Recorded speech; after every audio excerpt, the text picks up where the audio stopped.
আজকে ভারত এতিম হয়ে গেছে। আমার ভাষায় ভারত আজকে শতভাগ এতিম। যেমন আমি এটা এর আগেও বলেছি, আমি একটা বাণিজ্যিকগতভাবে অথবা অন্য যে কোনো ভাবে ভারতের মেন্টালিটি টোটাল ডিফারেন্ট। ভারত তার নেইবারিং যতগুলো কান্ট্রি আছে প্রত্যেকটা কান্ট্রি গুলোতেই ভারত তার শতভাগ আধিপত্য বিস্তারের চিন্তায় কিন্তু তারা সম্পর্ক মেনটেন করে এবং তারা সবগুলো রাষ্ট্রকেই তাদের অঙ্গরাজ্য হিসেবে তারা বিবেচনা করে। এটা আমার অপিনিয়ন, আমার হাইপোথেটিক্যাল অপিনিয়ন হচ্ছে শেখ হাসিনা যতদিন জীবিত থাকবে ততদিন শেখ হাসিনাকে কিন্তু বাংলাদেশে ভারত এখানে দিবে না। দুটি বিষয় আমি একটু ডিফারেন্টলি একটু ব্যাখ্যা করব। সেটি হচ্ছে প্রথমত হচ্ছে এখানে দুইটা বিষয় বুঝতে হবে। আপনার হচ্ছে আপনি সেম কথাটা হিস্টোরিক্যালি কিছু বিষয় এখানে আবার চলে আসে। আপনার হচ্ছে 1971 থেকেই বাংলাদেশের সাথে ভারতের সম্পর্ক কিরকম ছিল এবং সেই সম্পর্কের ভিত্তিতে ভারত বাংলাদেশের সাথে কি সম্পর্ক করতে চায় সেটা কিন্তু একদম স্পষ্ট। সো এই ক্ষেত্রে এটাকে নিয়ে আপনার হচ্ছে ভবিষ্যতে বাংলাদেশকে কিভাবে ভারত ট্রিট করবে সেটা কিন্তু তার বিগত আমলনামাতে কিন্তু সেটার এক্সাম্পল দেয়া আছে। ভারত বেসিক্যালি চায়, ভারত শুধু এটা আজকে বিজেপি ক্রাইসিস না, সেম ক্রাইসিসটা কিন্তু তার আগের যে গভর্নমেন্টে যারা ছিল তারাও কিন্তু সেম বড় ধরনের ক্রাইসিস, যে তারা তাদের নেইবরিং কান্ট্রি গুলোর সাথে তারা কখনো ভালো বিহেভ করে যান নাই বা করতে পারেন নাই এবং তারা সবগুলোই হচ্ছে তাদের শতভাগ কন্ট্রোলের মেন্টালিটি অথবা হেজেমনিক্যাল একটা সেন্স থেকে তারা কিন্তু সম্পর্ক মেনটেন করেছেন, যার কারণে আজকে ভারত এতিম হয়ে গেছে। আমার ভাষায় ভারত আজকে শতভাগ এতিম। যেমন আমি এটা এর আগেও বলেছি, আমি একটা এক্সাম্পল দিই। যেমন পার্শ্ববর্তী আমাদের ক্ষমতাধর একটা রাষ্ট্র আছে চায়না। চায়না তার এত শক্তিশালী অর্থনীতিগতভাবে এত শক্তিশালী বা এত স্ট্রং হওয়ার পরেও চায়না কিন্তু তার প্রত্যেকটা সরকার যখন আসে, বিশেষ করে শি জিনপিং এর আগে যিনি ছিলেন তার সময় পিসফুল একটা কনসেপ্ট ওনাদের ছিল কিভাবে পার্শ্ববর্তী নেইবরিং কান্ট্রি গুলোর সাথে পিসফুল একটা রিলেশন তারা মেনটেন করতে পারবেন। সেকেন্ড, 2013 থেকে বর্তমান যে শি জিনপিং যিনি পাওয়ারে আছেন তিনি কিন্তু নেইবরিং কান্ট্রিগুলোর সাথে লিবারাল একটা স্ট্যান্ডার্ডের উপর থেকে সম্পর্ক মেনটেন করার জায়গায় আছেন, যেখান থেকে ওনারা রোড অ্যান্ড বেল্ট ইনিশিয়েটিভ যে প্রজেক্ট আছে সেই প্রজেক্টের মাধ্যমে তারা বিভিন্ন দেশগুলোতে ইনভেস্টমেন্ট, যেটাকে তারা বাণিজ্যিক দিক থেকে তারা চিন্তা করেন, কিন্তু এটাকে শতভাগ ভোগ দখলের মেন্টালিটি নিয়ে কিন্তু তারা তাদের এই ডিপ্লোমেসিতে রাখেন নাই। তারা একটা পিসফুল কমিউনিকেশন মেনটেন করে কিন্তু নেইবারিং কান্ট্রিগুলোর সাথে দীর্ঘমেয়াদী সম্পর্ক মেনটেন করার তাদের একটা পলিসি থাকে, সেটা বাইলেটারাল রিলেশনে অথবা বাণিজ্যিকগতভাবে অথবা অন্য যে কোনো ভাবে। ভারতের মেন্টালিটি টোটাল ডিফারেন্ট। ভারত তার নেইবারিং যতগুলো কান্ট্রি আছে প্রত্যেকটা কান্ট্রিগুলোতেই ভারত তার শতভাগ আধিপত্য বিস্তারের চিন্তায় কিন্তু তারা সম্পর্ক মেনটেন করে এবং তারা সবগুলো রাষ্ট্রকেই তাদের অঙ্গরাজ্য হিসেবে তারা বিবেচনা করে। আপনি যদি আমি ছোট একটা এক্সাম্পল দিই, আপনি দেখেন যে শ্রীলঙ্কা থেকে তো অলরেডি তারা বের হয়ে গেছে আরো আগেই। এরপরে মালদ্বীপ থেকে তারা বের হয়ে গেছে। নেপালকে তারা যেভাবে ইউজ করছে, নেপালও তাদেরকে তাড়ায় দিয়েছে। ভুটানের সাথে তাদের যে সম্পর্ক ছিল, ভুটান, ইভেন নেপাল, ভুটান সহ এই দেশগুলো তারা কিভাবে হেজেমনি তারা এস্টাবলিশ করেছে। অর্থাৎ অর্থাৎ এই দেশগুলো, ছোট্ট ভুটান কোনো একটা রাষ্ট্রের সাথে সামরিক চুক্তি অথবা কোনো একটা বাণিজ্যিক চুক্তি যদি করতে যায় তাকে কিন্তু ভারতের পররাষ্ট্র মন্ত্রণালয় থেকে কিন্তু অনুমতি নিয়ে যেতে হবে। যে বিষয়টা জাস্ট থিঙ্ক ইট, যেটা একটু ভাবেন যে ভারত কিভাবে চায় তার পার্শ্ববর্তী রাষ্ট্রগুলোকে। এরপরে বাংলাদেশের সাথে আমরা বিগত 16 বছর তো আমরা দেখেছি, বিগত 16 বছরের যে কালো ইতিহাস, ভারত কিভাবে একচেটিয়া ভাবে আমাদের রাজনীতি, আমাদের অর্থনীতি, আমাদের সংস্কৃতি সব জায়গায় কিভাবে তারা তাদের আধিপত্য বা তারা এস্টাবলিশ করেছিল শেখ হাসিনার মাধ্যমে। বাট তার আগেও যদি আপনি 71 কে যদি ব্যাখ্যা করেন, 71 ব্যাখ্যা করলেই এটা একদম ক্লিয়ার যে ভারত বাংলাদেশের সাথে বন্ধুত্বপূর্ণ আচরণ, ন্যায্যতার ভিত্তিতে সম্পর্ক কখনো ভারত রাখতে চায় না। ভারতের একটাই পলিসি, তারা বাংলাদেশকে এখন পর্যন্ত বাংলাদেশের সভরেন্টিকে তারা স্বীকার করে না, যেটা আমরা সাম্প্রতিক 16 ডিসেম্বরের ইস্যুগুলো নিয়ে তাদের স্ট্যাটাস, তাদের বক্তব্য যেগুলো আমরা দেখতে পাচ্ছি, বা ইতোপূর্বে যখন দেখবেন যে যখন 71-এ যখন বাংলাদেশ এবং ভারতের মধ্যস্থতায় পাকিস্তানের সাথে যখন যে স্বাধীন বাংলাদেশের যে চুক্তিপত্র সিগনেচার হয়, এই যে জগৎ সিং অরোরার যে ছবি, সেই ছবিটা কিন্তু তারা এখনো সাজিয়ে সুন্দর করে গুছিয়ে রেখে দিয়েছে।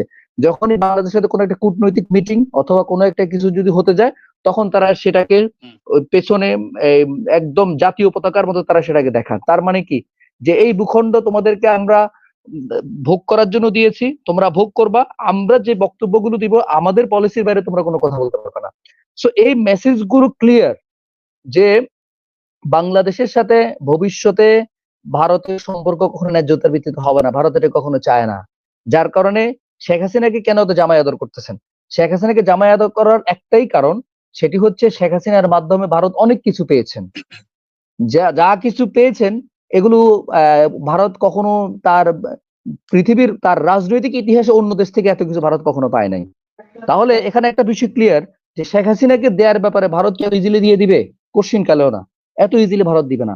ভারত পৃথিবীর, আপনি দেখবেন পৃথিবীর যত স্বৈর শাসক ছিল, অর্থাৎ সাপোজ আপনার হচ্ছে কিছুদিন আগে আমরা আফগানিস্তানের যে প্রাইম মিনিস্টার যিনি পালিয়ে চলে গেছেন, তার ক্ষেত্রে আপনারা একটু দেখবেন যে সে কখনো আফগানিস্তানে তাকে আর চাইলেও তাকে ফেরত দিবে না। সেম বাশার আল আসাদ কিন্তু রাশিয়াতে পালিয়ে গেছে, বাশার আল আসাদ কিন্তু তাকে কখনো দিবে না। যত আপনি ইন্টারন্যাশনাল যত ল, যত ইন্টারপোলের কাছে যান, যত কিছু করেন, দিবে না। কারণ তাদের একটাই উদ্দেশ্য থাকে, ওই মানুষগুলো যতদিন জীবিত থাকে এই মানুষগুলোকে দিয়ে পুনরায় তারা সর্বশেষ একটা মরণ কামড় দেওয়ার চেষ্টা করেন ওই স্টেটকে, কারণ সে ছিল তার বিশ্বস্ত বন্ধু। সাপোজ বাংলাদেশের ক্ষেত্রে আপনি চিন্তা করেন, বাংলাদেশে আওয়ামী লীগ সরকার অর্থাৎ শেখ হাসিনা সরকার ছিল ভারতের সবচেয়ে বিশ্বস্ত বন্ধু, বোসম ফ্রেন্ড যেটাকে আমরা বলতে পারি।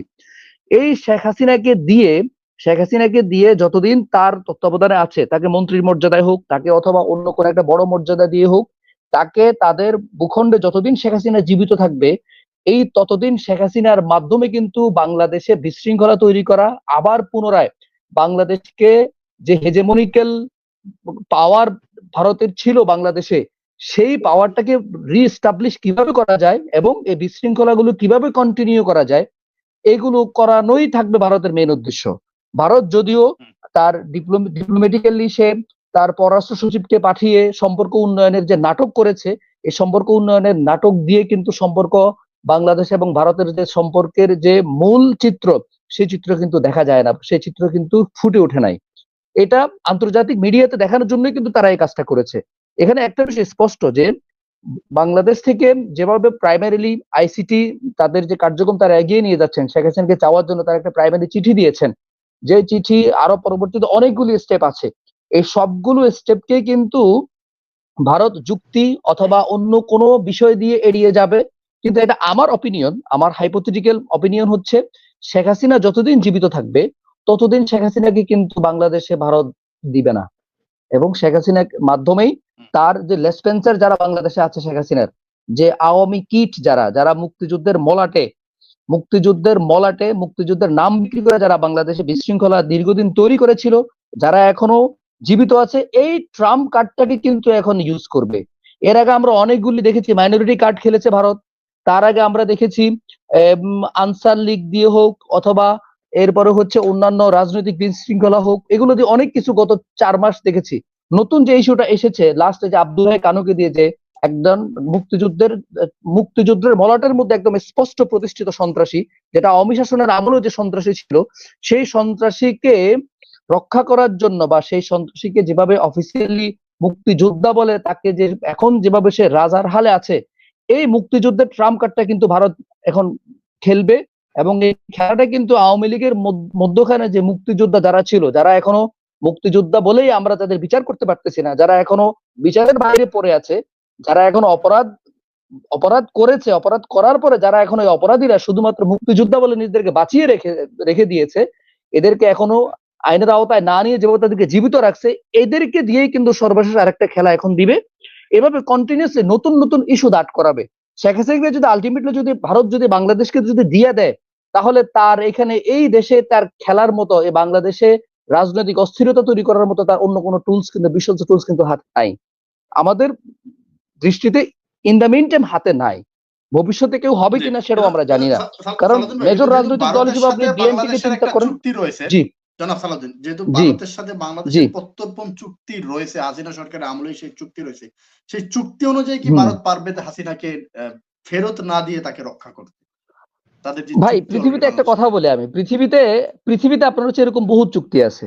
এই চুক্তিগুলো আপনার হচ্ছে চুক্তিগুলো কিরকম এখন বর্তমান সময়ে, যে আপনি যদি ইন্টারন্যাশনাল রিলেশনস এর ভাষা এবং পলিটিক্যাল সায়েন্সের ভাষা যদি আপনি দেখেন, চুক্তিগুলো হচ্ছে কাগজ ও কলমের চুক্তি।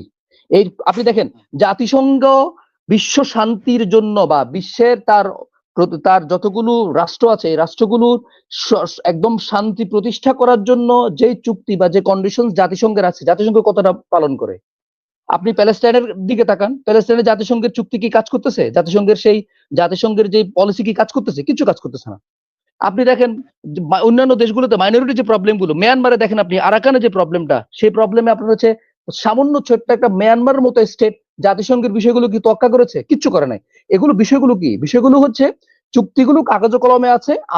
আপনি যদি রিসেন্ট হিস্ট্রিতে দেখবেন যে পৃথিবীর যত সুপার পাওয়ার যারা আছে, যারা পাওয়ার হোল্ড করে অথবা রিজনাল পাওয়ার স্টেক হোল্ডার যারা দাবি করে নিজেদেরকে, এরা কখনো এই সমস্ত নিজেদের স্বার্থ বিরোধী কোনো চুক্তিতে তারা কখনো এগিয়ে যায় না, স্বার্থবিরোধী কোনো চুক্তি তারা মানে না। সুতরাং এগুলো আপনার হচ্ছে ওই না মানা অবস্থায় থেকে থাকে। আর সুপার পাওয়ার স্টেট গুলো তাদেরকে তাদের রাজনৈতিক স্বার্থের জন্য তারা কিছুদিন পর একটা মেসেজ, একটা statement, we are deeply concern, আমরা এই দেশের ব্যাপারে আমরা খুবই ডিপলি কনসার্ন যে এরা আমাদের এই চুক্তিটা মানে নাই বা এই কাজটা করে নাই। Ultimately there is no result.